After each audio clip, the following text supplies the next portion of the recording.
Theodore Robert Bundy was an American serial killer who kidnapped, assaulted, and murdered dozens of young women and girls during the 1970s, and possibly earlier. After more than a decade of denials, he confessed to 30 murders committed in 7 states between 1974 and 1978. In 1975, Bundy was arrested and jailed in Utah for aggravated kidnapping and attempted criminal assault. He then became a suspect in a progressively longer list of unsolved homicides in several states. Facing murder charges in Colorado, Bundy engineered 2 dramatic escapes and committed further assaults in Florida, including 3 murders, before being recaptured in 1978. The criminal list of Bundy's deeds are an extensive one, but before you hear the crimes in detail, let's first take a look at the boy who became that man. Ted Bundy was born Theodore Robert Cowell on November 24, 1946, to Eleanor Louise Cowell at the Elizabeth Lund Home for Unwed Mothers in Burlington, Vermont. His biological father's identity has never been confirmed. His original birth certificate apparently assigns paternity to a salesman and United States Air Force veteran named Lloyd Marshall, though a copy of it listed his father as unknown. Louise claimed she met a war veteran named Jack Worthington, who abandoned her soon after she became pregnant.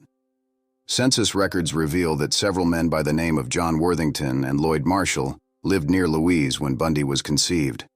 Some family members expressed suspicions that Bundy was sired by Louise's own father. However, in the 2020 documentary film, Crazy Not Insane, psychiatrist Dorothy Otnow Lewis claimed she received a sample of Bundy's blood and that a DNA test had confirmed that Bundy was not the product of incest. For the first 3 years of his life, Bundy lived in the Philadelphia suburb of Roxborough, Pennsylvania, with his maternal grandparents, Samuel Knecht Cowell, 1898-1983, and Eleanor Miriam Longstreet, 1895-1971, who raised him as their son to avoid the social stigma that accompanied birth outside of wedlock at that time. Family, friends, and even young Ted were told that his grandparents were his parents and that his mother was his older sister. Bundy eventually discovered the truth about his family, although his recollections of the circumstances varied.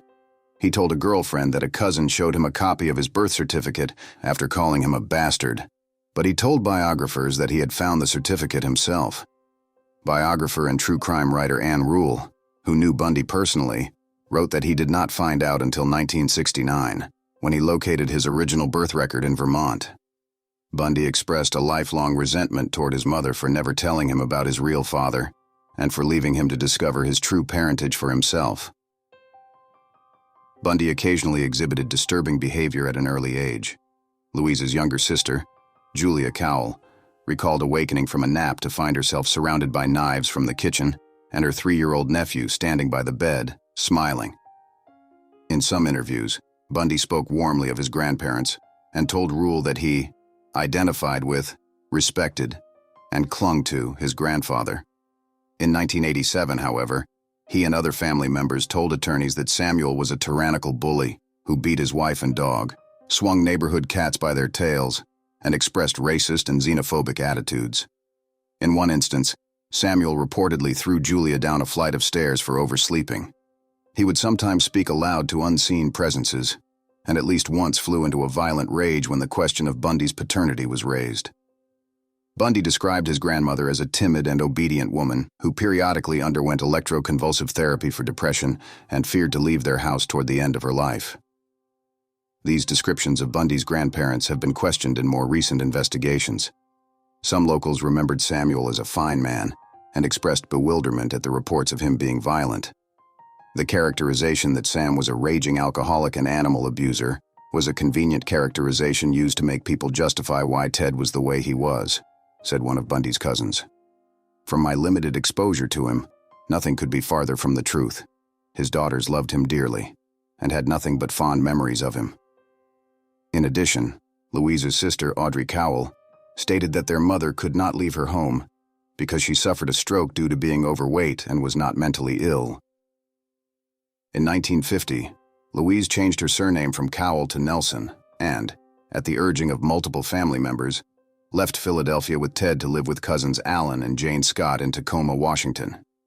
In 1951, Louise met Johnny Culpepper Bundy, a hospital cook, at an adult singles night at Tacoma's First Methodist Church. They married later that year, and Johnny formally adopted Ted. Johnny and Louise conceived 4 children together, and though Johnny tried to include his adopted son in camping trips and other family activities, Bundy remained distant from him. He would later complain to a girlfriend that Johnny was not his real father, wasn't very bright, and didn't make much money. Bundy varied his recollections of Tacoma in later years. To Michaud and Ainsworth, he described roaming his neighborhood, picking through trash barrels in search of indecent pictures, and he has stated that he perused detective magazines and crime novels for stories that involved sexual violence, particularly when the stories were illustrated with pictures of dead or maimed women.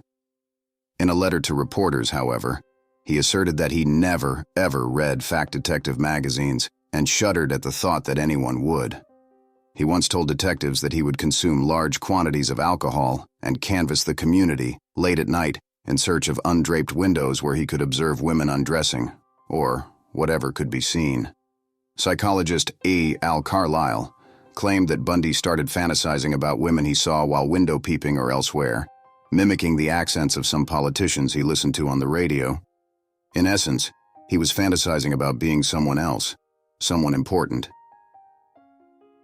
Bundy's childhood Tacoma neighbor, Sandy Holt, described him as a bully and a mean-spirited kid. He liked to terrify people. He liked to be in charge.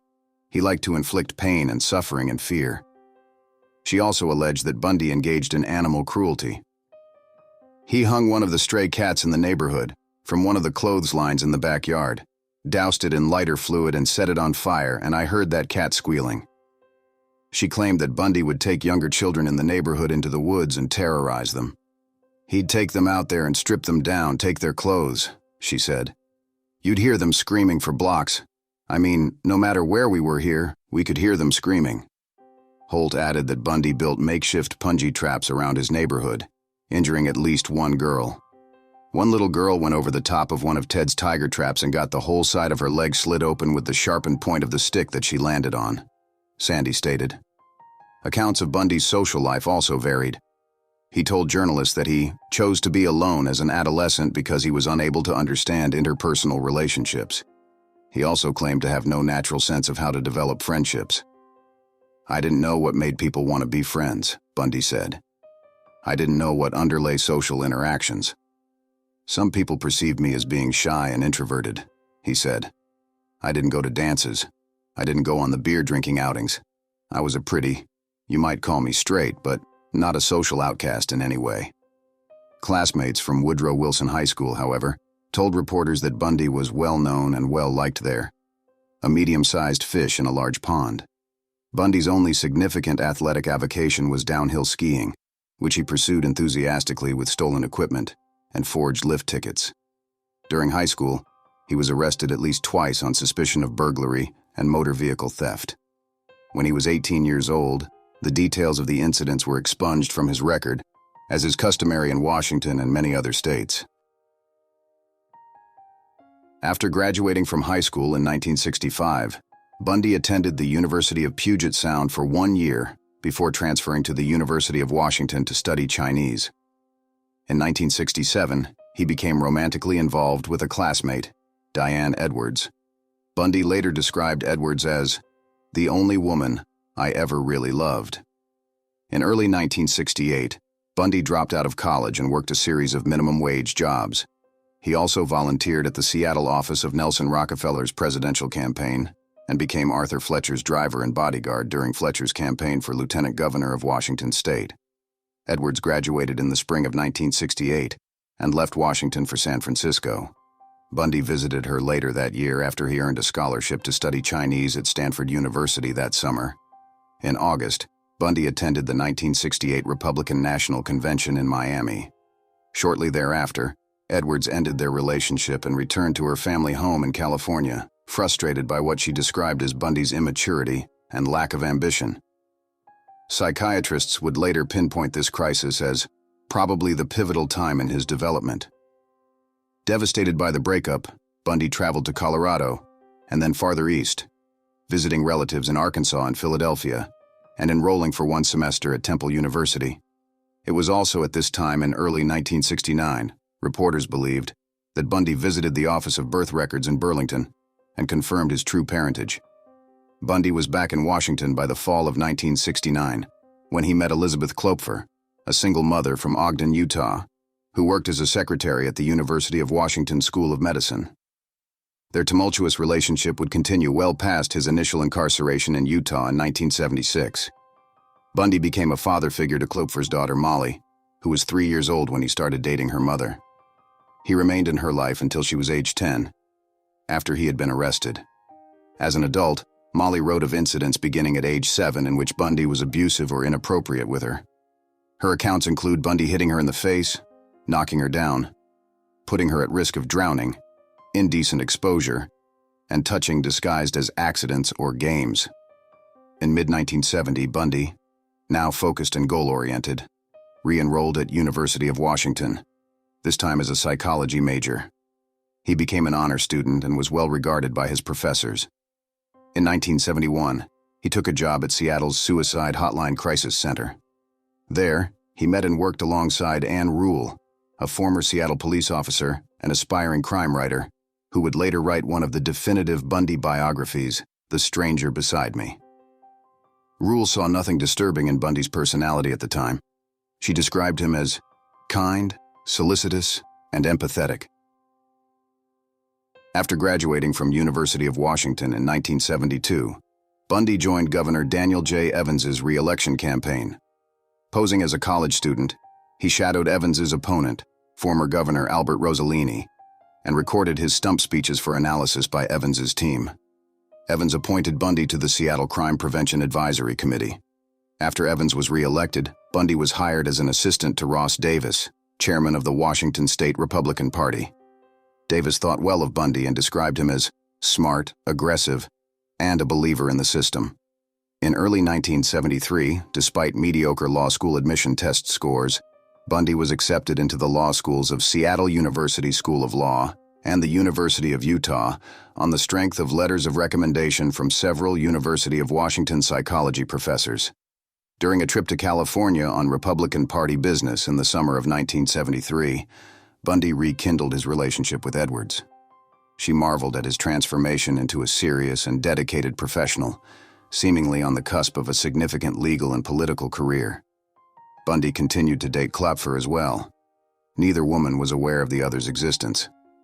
In the fall of 1973, he matriculated at Seattle University School of Law and continued courting Edwards, who flew to Seattle several times to stay with him. They discussed marriage. At one point, he introduced her as his fiancée. In January 1974, Bundy abruptly broke off all contact with Edwards. Her phone calls and letters went unreturned.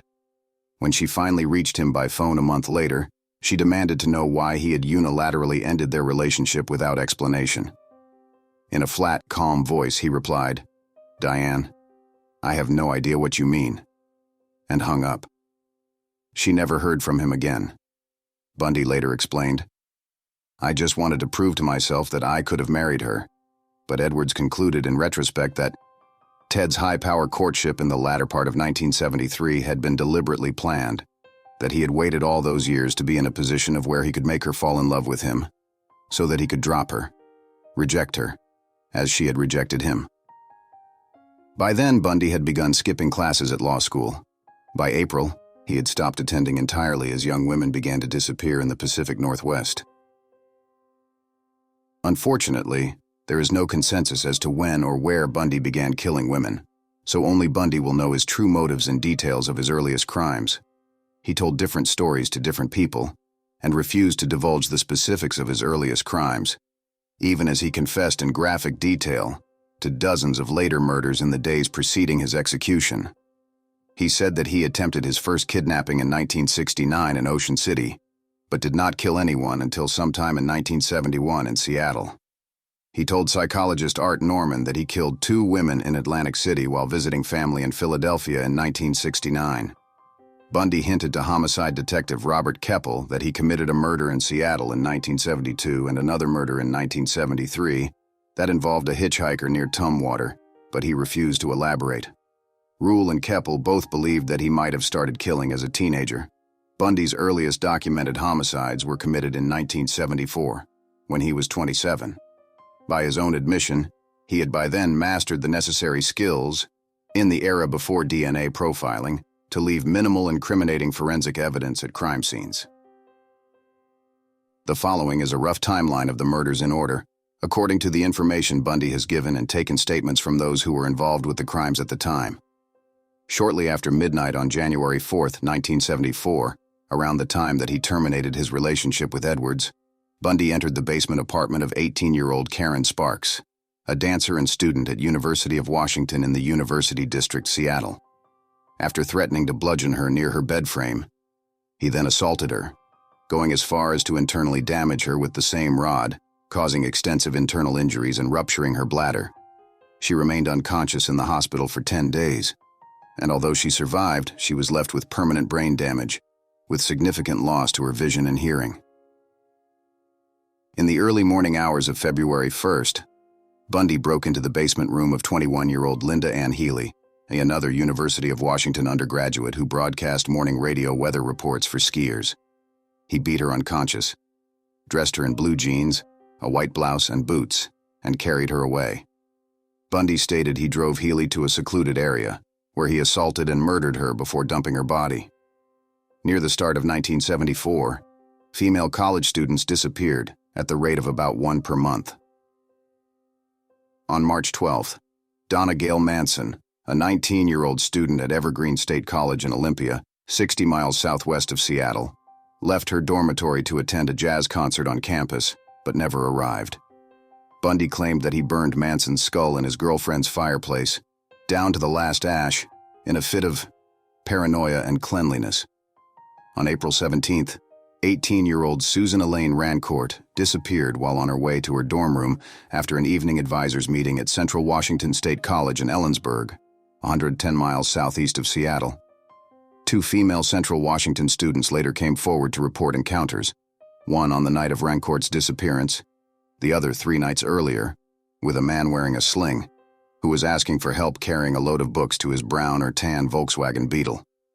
On May 6th, Roberta Kathleen Parks, 22, left her dormitory at Oregon State University in Corvallis, 260 miles south of Seattle, to have coffee with friends at the Memorial Union, but never arrived.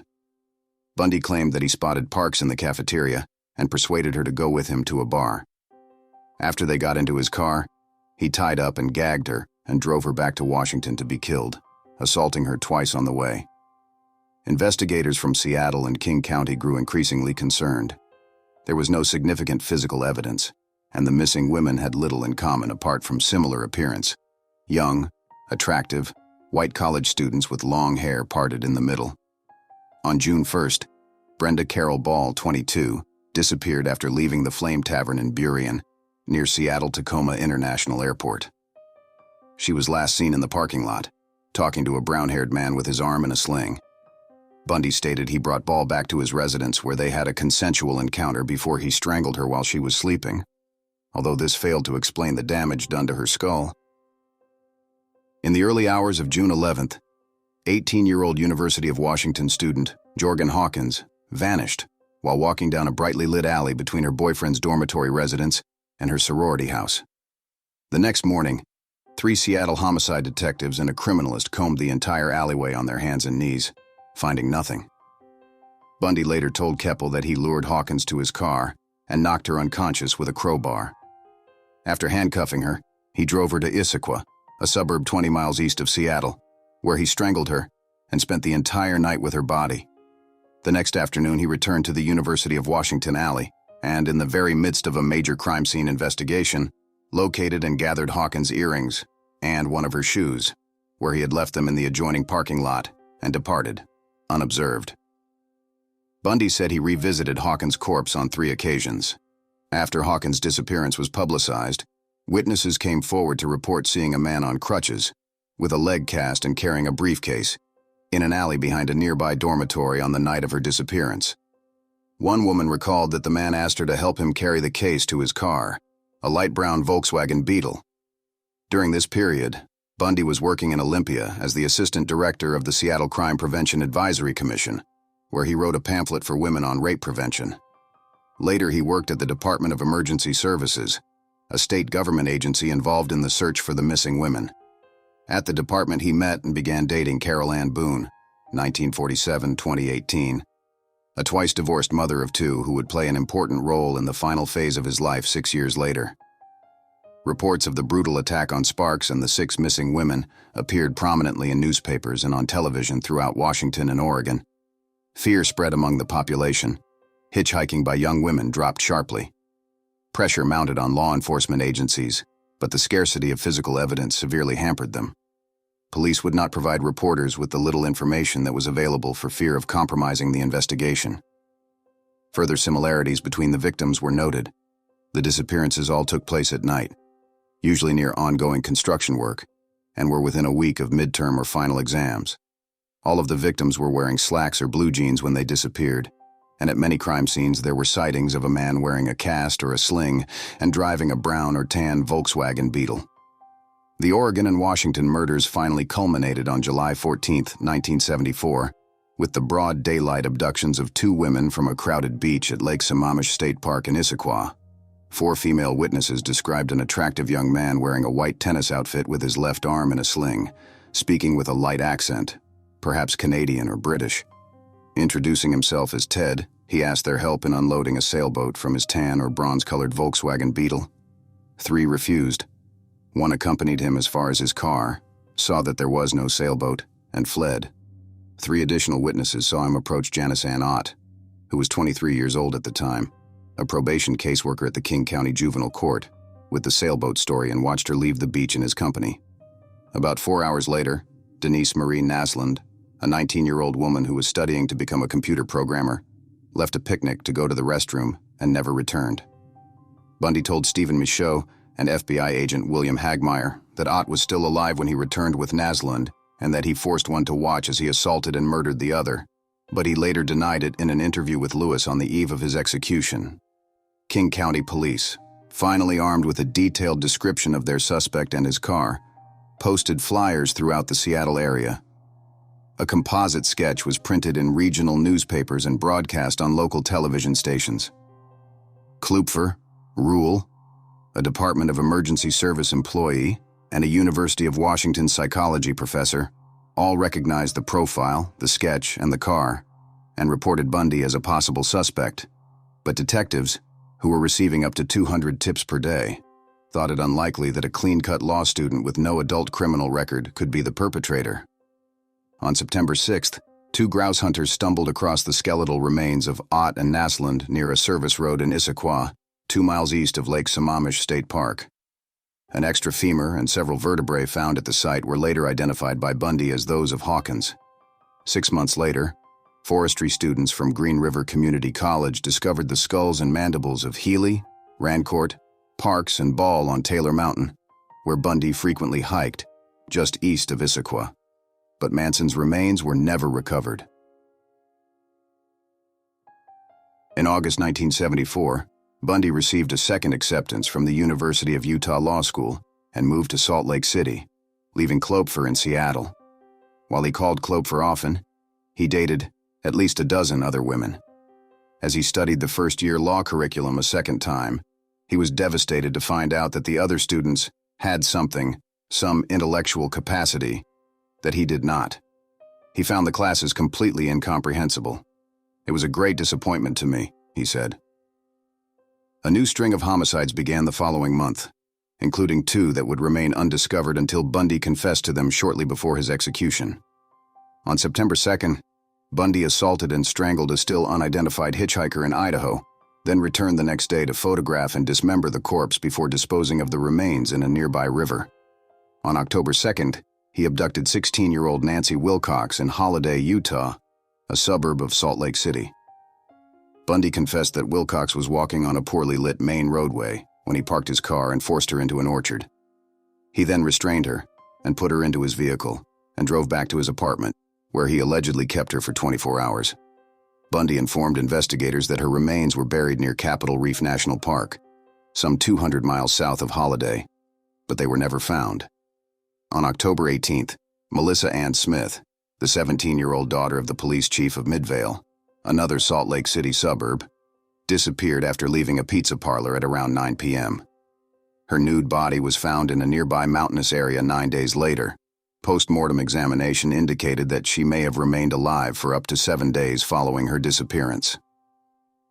On October 31st, Laura Ann Amy, also 17 years old, disappeared 25 miles south of Lehigh after leaving a Halloween party by herself just after midnight. She was last seen trying to hitchhike. Her naked body was found by hikers 9 miles to the northeast in American Fork Canyon on Thanksgiving Day. The medical examiner estimated that Amy had died on November 20th, 20 days after her disappearance. Both Smith and Amy had been beaten, assaulted, sodomized, and strangled with nylon stockings. Years later, Bundy described his post-mortem rituals with the corpses of Smith and Amy, including hair shampooing and application of makeup. In the late afternoon of November 8th, Bundy approached 18-year-old telephone operator Carol DeRanch at Fashion Place Mall in Murray, less than a mile from the Midvale restaurant where Smith was last seen.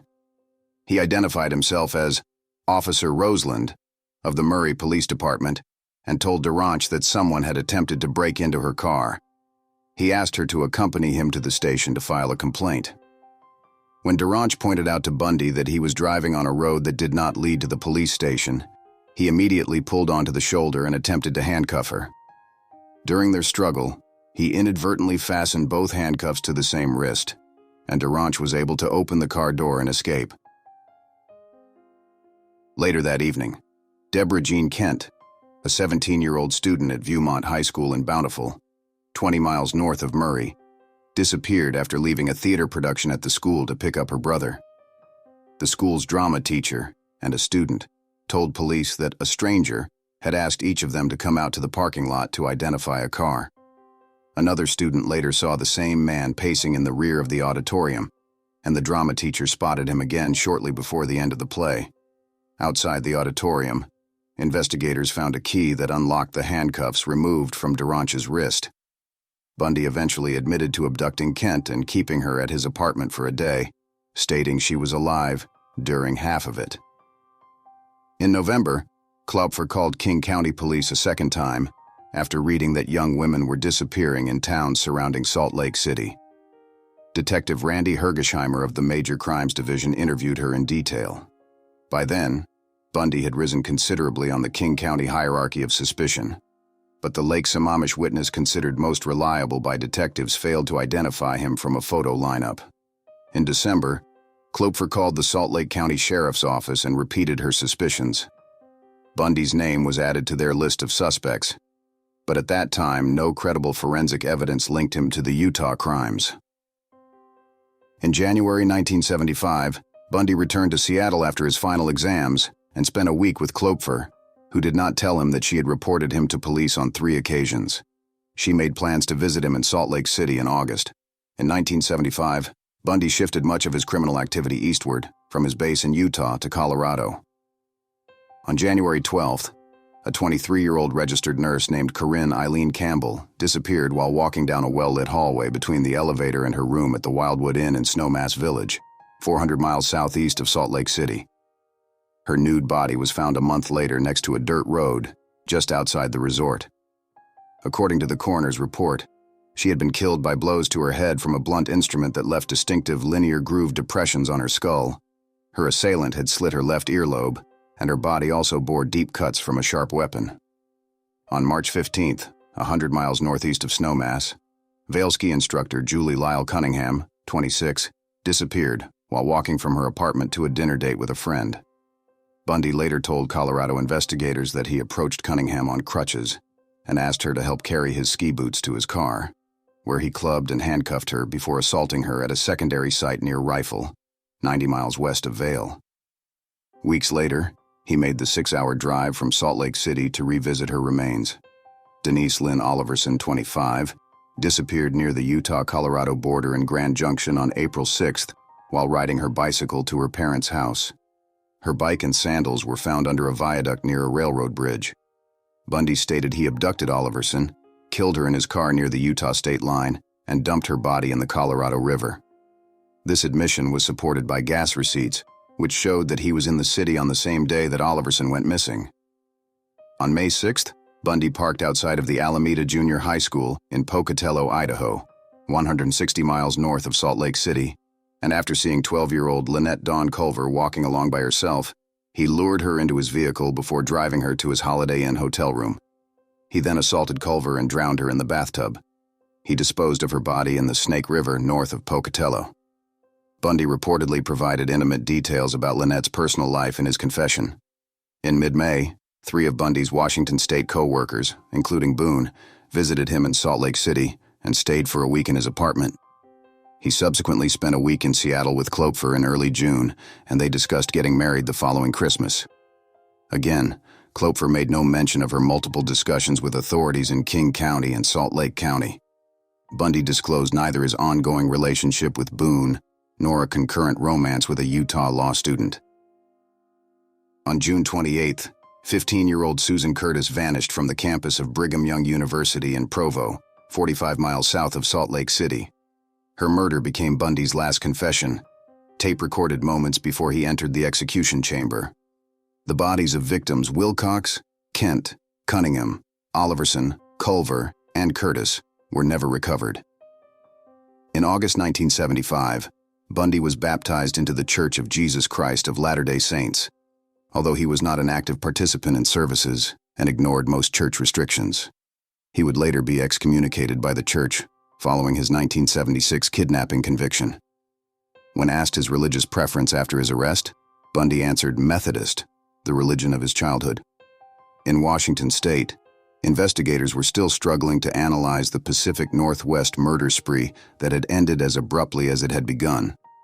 In an effort to make sense of an overwhelming mass of data, they resorted to the then innovative strategy of compiling a database. They used the King County payroll computer, a huge, primitive machine by contemporary standards, but the only one available for their use. After inputting the many lists they had compiled, classmates and acquaintances of each victim, Volkswagen owners named Ted, known sex offenders, and so on, they queried the computer for coincidences. Out of thousands of names, 26 turned up on 4 lists. One was Bundy. Detectives also manually compiled a list of their 100 owned suspects, and Bundy was on that list as well. He was, quote, literally at the top of the pile, unquote, of suspects when word came from Utah of his arrest. On August 16, 1975, Bundy was arrested by Utah Highway Patrol Officer Bob Hayward in Granger, another Salt Lake City suburb. Hayward observed Bundy cruising a residential area in his Volkswagen Beetle during the pre-dawn hours and fleeing at high speed after seeing the patrol car. He noticed that the Volkswagen's front passenger seat had been removed and placed on the rear seats and searched the car. He found a ski mask, a second mask fashioned from pantyhose, a crowbar, handcuffs, trash bags, a coil of rope, an ice pick, and other items initially assumed to be burglary tools. Bundy explained that the ski mask was for skiing, he had found the handcuffs in a dumpster, and the rest were common household items. However, Detective Jerry Thompson remembered a similar suspect and car description from the November 1974 kidnapping, and Bundy's name from Klopfer's phone call a month later. In a search of Bundy's apartment, police found a guide to Colorado ski resorts with a checkmark by the Wildwood Inn, and a brochure that advertised the Viewmont High School play in Bountiful, where Kent had disappeared. The police did not have sufficient evidence to detain Bundy, so he was released on his own recognizance. Bundy later said that searchers missed a hidden collection of Polaroid photographs of his victims, which he destroyed after he was released. Salt Lake City police placed Bundy on 24-hour surveillance, and Thompson flew to Seattle with 2 other detectives to interview Klopfer. She told them that in the year prior to Bundy's move to Utah, she had discovered objects that she couldn't understand in her house and in Bundy's apartment. These items included crutches, a bag of plaster of Paris that he admitted stealing from a medical supply house, and a meat cleaver that was never used for cooking. Additional objects included surgical gloves, an oriental knife in a wooden case that he kept in his glove compartment, and a sack full of women's clothing. Bundy was perpetually in debt, and Klopfer suspected that he had stolen almost everything of significant value that he possessed. When she confronted him over a new TV and stereo, he warned her, "If you tell anyone, I'll break your fucking neck." She said Bundy became very upset whenever she considered cutting her hair, which was long and parted in the middle. She would sometimes awaken in the middle of the night to find him under the bed covers with a flashlight, examining her body. He kept a lug wrench, taped halfway up the handle, in the trunk of her car, another Volkswagen Beetle which he often borrowed, for protection. The detectives confirmed that Bundy had not been with Klopfer on any of the nights during which the Pacific Northwest victims had vanished, nor on the day Ott and Naslund were abducted from Lake Sammamish State Park.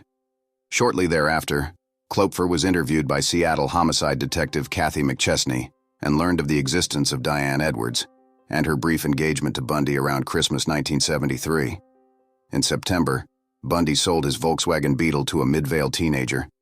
Utah police impounded it, and FBI technicians dismantled and searched it.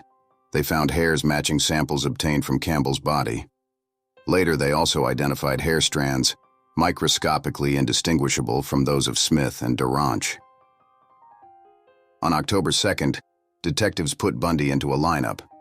Duranch immediately identified him as Officer Roseland, and witnesses from Bountiful recognized him as the stranger at the Viewmont High School auditorium. There was insufficient evidence to link him to Kent, whose body had not yet been found, but more than enough evidence to charge him with aggravated kidnapping and attempted criminal assault in the Duranch case. He was freed on $15,000 bail, paid by his parents, and spent most of the time between indictment and trial in Seattle, living in Klopfer's house. Seattle police had insufficient evidence to charge him in the Pacific Northwest murders, but kept him under close surveillance.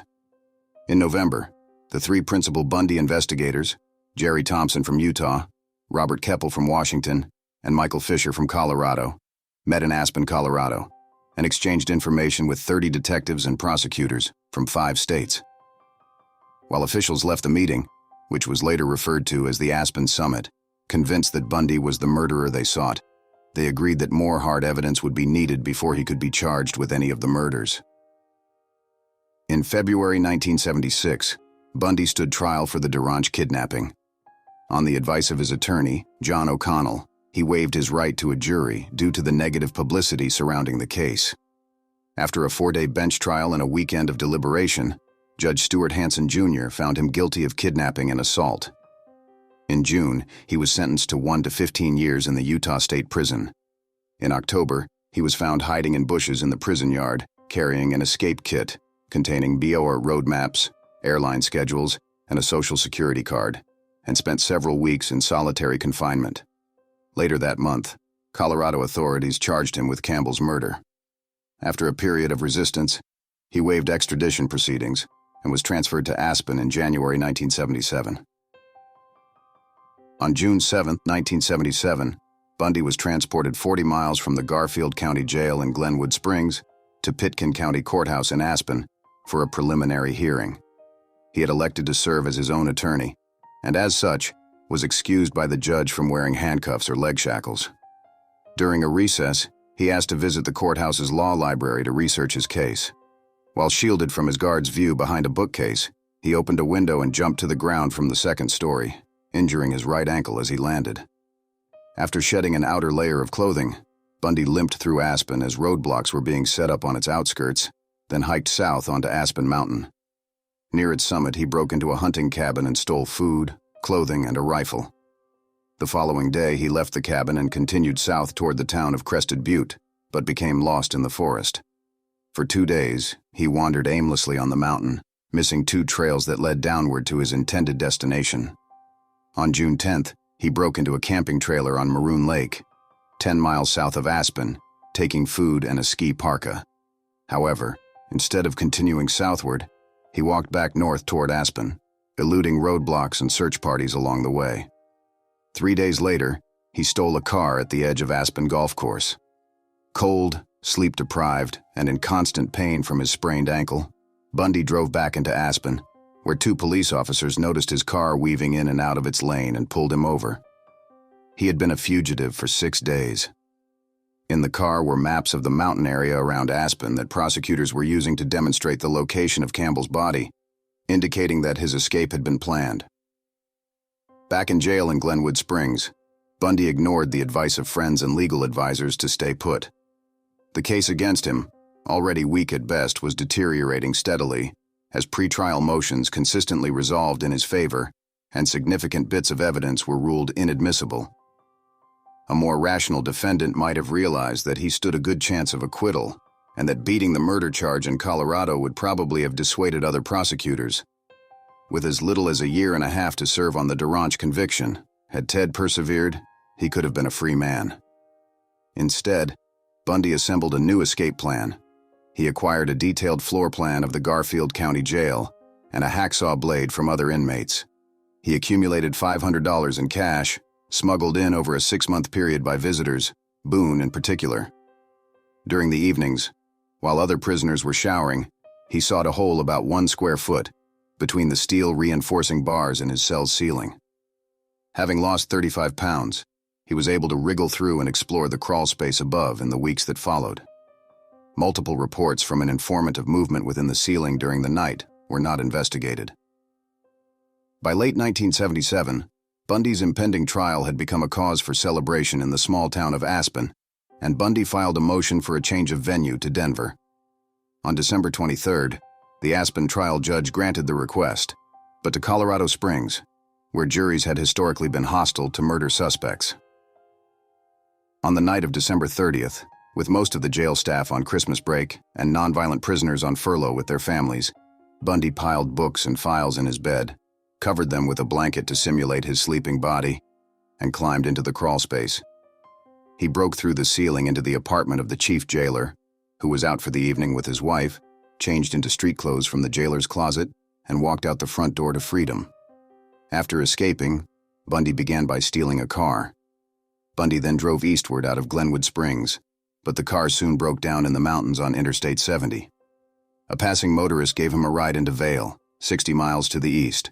From there, he caught a bus to Denver, where he boarded a morning flight to Chicago. Back in Glenwood Springs, the jail's skeleton crew did not discover the escape until noon on December 31st, more than 17 hours later. By then, Bundy was already in Chicago. From Chicago, Bundy traveled by train to Ann Arbor, Michigan, where he was present in a local tavern on January 2nd. 5 days later, he stole a car and drove south to Atlanta, where he boarded a bus and arrived in Tallahassee, Florida, on the morning of January 8th. He stayed for one night at a hotel before he rented a room under the alias Chris Hagen at a boarding house near the Florida State University campus.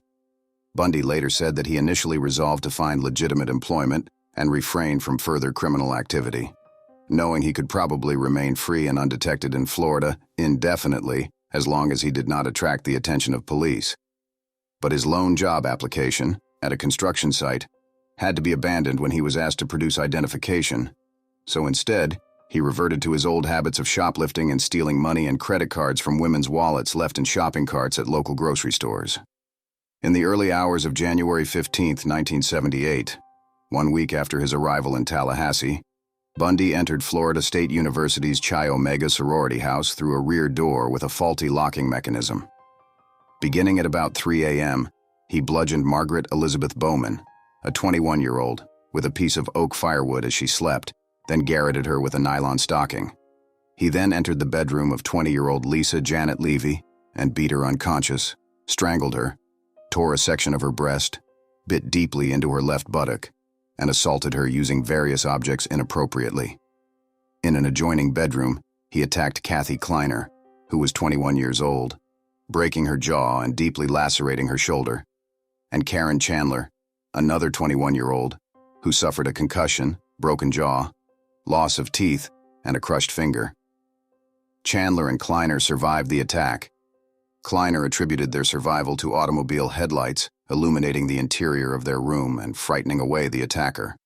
Tallahassee detectives determined that the 4 attacks took place in a total of less than 15 minutes, within earshot of more than 30 witnesses who heard nothing.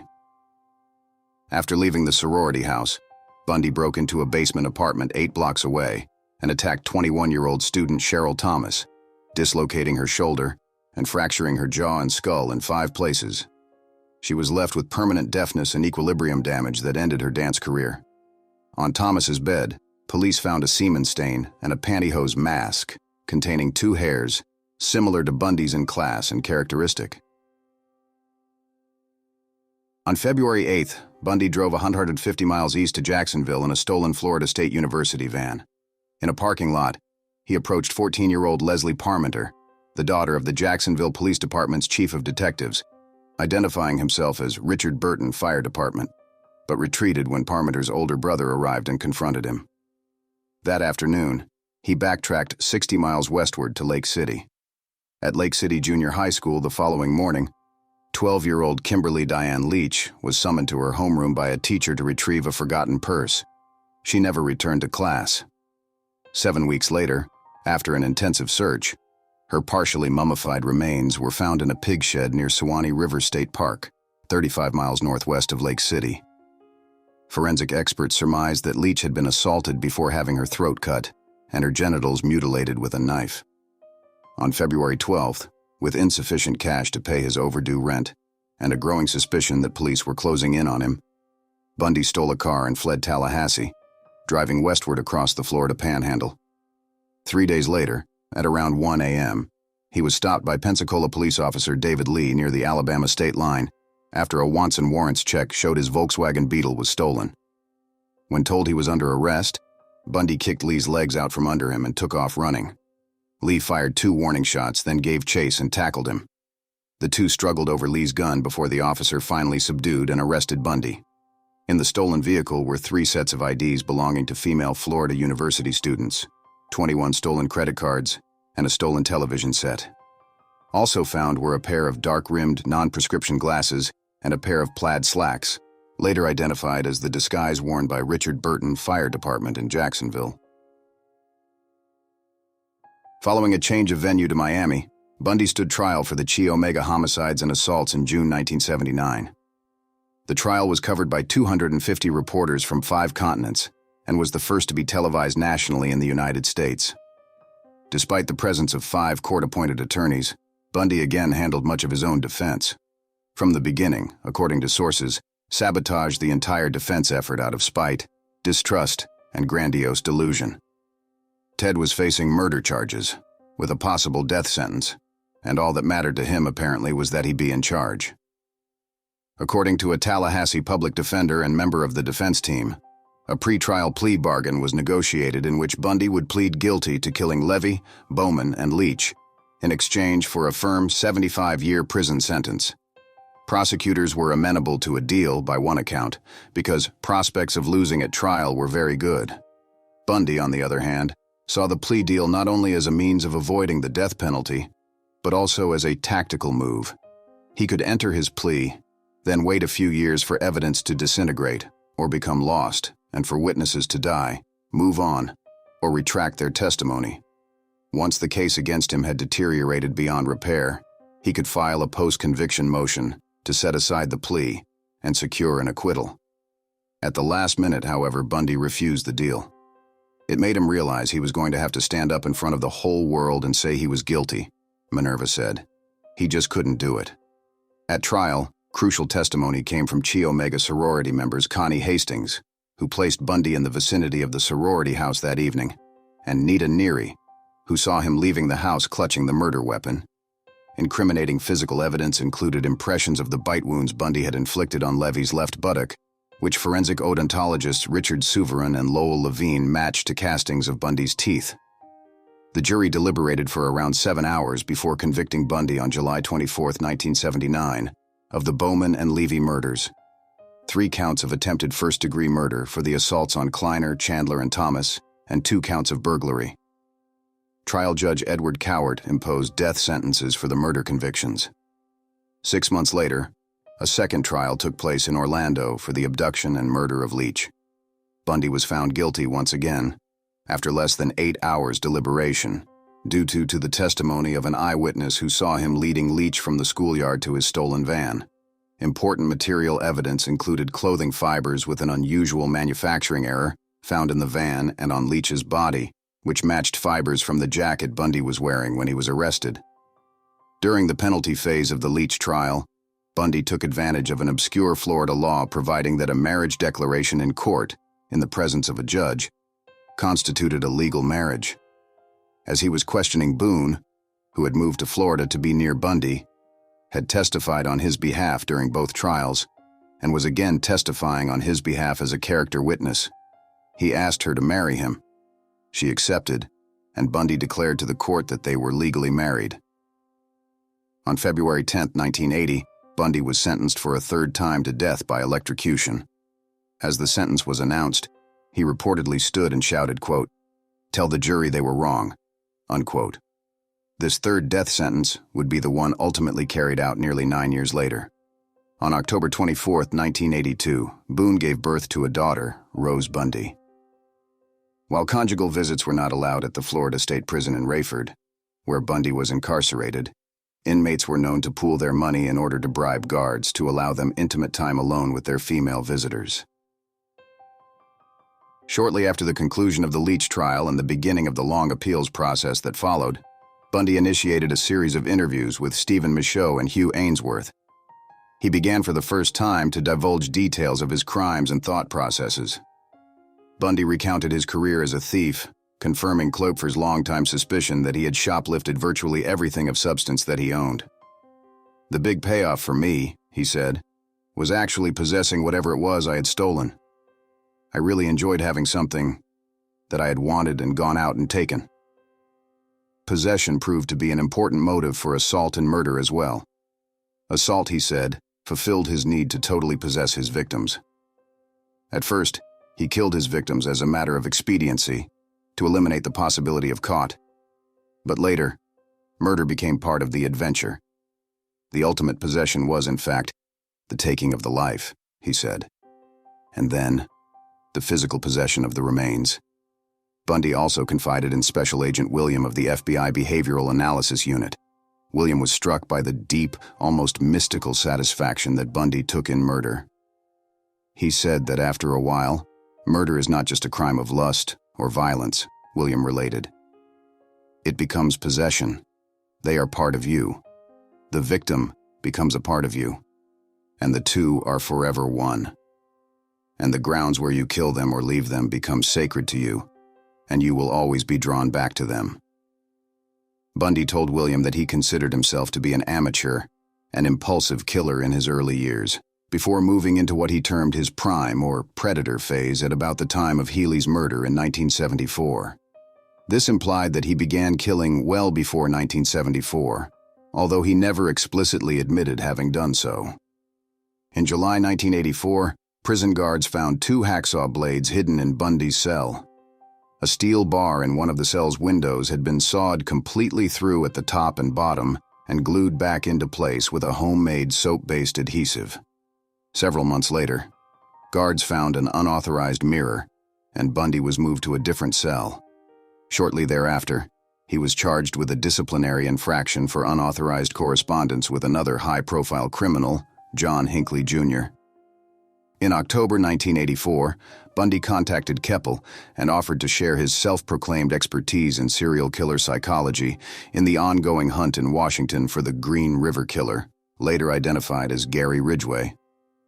Keppel and Green River Task Force Detective Dave Reichert interviewed Bundy, but Ridgway remained at large for a further 17 years. Keppel published a detailed documentation of the Green River interviews, and later collaborated with Michaud on another examination of the interview material. In early 1986, an execution date, March 4th, was set on the Chi Omega convictions. The U.S. Supreme Court issued a brief stay, but the execution was quickly rescheduled. In April, shortly after the new date, July 2nd, was announced, Bundy finally confessed to Hagmaier and Nelson what they believed was the full range of his depredations, including details of what he did to some of his victims after their deaths. He told them that he revisited Taylor Mountain and other secondary crime scenes, often several times, to lie with his victims and perform indecent acts with their bodies until putrefaction forced him to stop. In some cases, he drove for several hours each way and remained the entire night. In Utah, he applied makeup to Smith's lifeless face and repeatedly washed Amy's hair. "If you've got time," he told Hagmaier, "they can be anything you want them to be." He decapitated approximately 12 of his victims with a hacksaw and kept at least one group of severed heads. Probably the 4 later found on Taylor Mountain, Rancourt, Parks, Ball, and Healy, in his apartment for a period of time before disposing of them. Less than 15 hours before the scheduled July 2nd execution, The 11th Circuit Court of Appeals stayed it indefinitely and remanded the Chi Omega case for review on multiple technicalities, including Bundy's mental competency to stand trial and an erroneous instruction by the trial judge during the penalty phase, requiring the jury to break a 6-6 tie between life imprisonment and the death penalty, which ultimately were never resolved. A new date, November 18th, was then set to carry out the Leach sentence. The 11th Circuit Court issued a stay on November 17th. In mid-1988, the 11th Circuit ruled against Bundy, and in December the Supreme Court denied a motion to review the ruling over the dissents of Justices Thurgood Marshall and William J. Brennan, Jr. Within hours of that final denial, a firm execution date of January 24, 1989 was announced.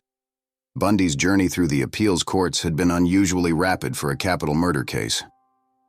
Contrary to popular belief, the courts moved Bundy as fast as they could. Even the prosecutors acknowledged that Bundy's lawyers never employed delaying tactics. Though people everywhere seethed at the apparent delay in executing the archdemon, Ted Bundy was actually on the fast track. With all appeal avenues exhausted and no further motivation to deny his crimes, Bundy agreed to speak frankly with investigators. He confessed to Keppel that he had committed all 8 of the Washington and Oregon homicides for which he was the prime suspect. He described 3 additional previously unknown victims in Washington and 2 in Oregon, whom he declined to identify if indeed he ever knew their identities. He said he left a 5th corpse, Manson's, on Taylor Mountain, but incinerated her head in Klopfer's fireplace. He described the Issaquah crime scene, where the bones of Ott, Naslund, and Hawkins were found, and it was almost like he was just there, Keppel said. Like he was seeing everything. He was infatuated with the idea because he spent so much time there. He is just totally consumed with murder, all the time. Nelson's impressions were similar. It was the absolute misogyny of his crimes that stunned me, she wrote. His manifest rage against women. He had no compassion at all. He was totally engrossed in the details. His murders were his life's accomplishments. Bundy confessed to detectives from Idaho, Utah, and Colorado that he had committed numerous additional homicides, including several that were unknown to the police. He explained that when he was in Utah, he could bring his victims back to his apartment, where he could reenact scenarios depicted on the covers of detective magazines. A new ulterior strategy quickly became apparent. He withheld many details, hoping to parlay the incomplete information into yet another stay of execution. There are other buried remains in Colorado, he admitted, but refused to elaborate. The new strategy served only to deepen the resolve of authorities to see Bundy executed on schedule, and yielded little new detailed information. In cases where he did give details, nothing was found. Colorado detective Matt Linval interpreted this as a conflict between his desire to postpone his execution by divulging information and his need to remain in total possession, the only person who knew his victims' true resting places. When it became clear that no further stays would be forthcoming from the courts, Bundy supporters began lobbying for the only remaining option: executive clemency. Diana Weiner, a young Florida attorney and Bundy's last purported love interest, asked the families of several Colorado and Utah victims to petition Florida Governor Bob Martinez for a postponement to give Bundy time to reveal more information. All refused. The families already believed that the victims were dead and that Ted had killed them, wrote Nelson. They didn't need his confession. Martinez made it clear that he would not agree to further delays in any case. "We are not going to have the system manipulated," he told reporters. "For him to be negotiating for his life over the bodies of victims is despicable." Boone had championed Bundy's innocence throughout all of his trials and felt deeply betrayed by his admission that he was, in fact, guilty. She moved back to Washington with her daughter and refused to accept his phone call on the morning of his execution. She was hurt by his relationship with Diana and devastated by his sudden wholesale confessions in his last days. On Tuesday, January 24th, 1989, Bundy was executed at Rayford by electric chair and passed away at 7:16 a.m. Bundy's last words were directed at his attorney Jim Coleman and Methodist minister Fred Lawrence. "Jim and Fred, I'd like you to give my love to my family and friends." Hundreds of revelers sang, danced, and set off fireworks in a pasture across from the prison as the execution was carried out, then cheered as the white hearse containing Bundy's corpse departed the prison.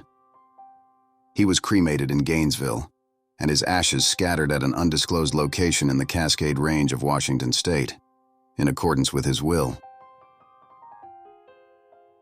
This brings an end to the life of Ted Bundy. He will always be an outliner for serial killers, as his serial spree was unlike any other organized killer. There are many factors to this, since not only was Bundy a seemingly highly functional individual compared to many well-known introverted killers, being a good-looking seducer, he even excelled in social situations and met the high standards that he pushed himself to strive for, whether that was applying himself in romantic relationships and succeeding, or being accepted at accomplished universities and job opportunities when he felt like applying, due to his charisma and charm. Bundy used these merits and fooled a majority of the people in his life, while he pushed the boundaries of his daring and cruelty, as he didn't care if his attempts were made in daylight or busy areas. He blazingly tested the limits of what he could get away with. It is unlikely the world will see another killer like Bundy again. Our deepest sympathies go out to the family of those involved in this tragedy. Thank you for watching. Like and subscribe if you enjoy our content. Goodbye, and stay safe.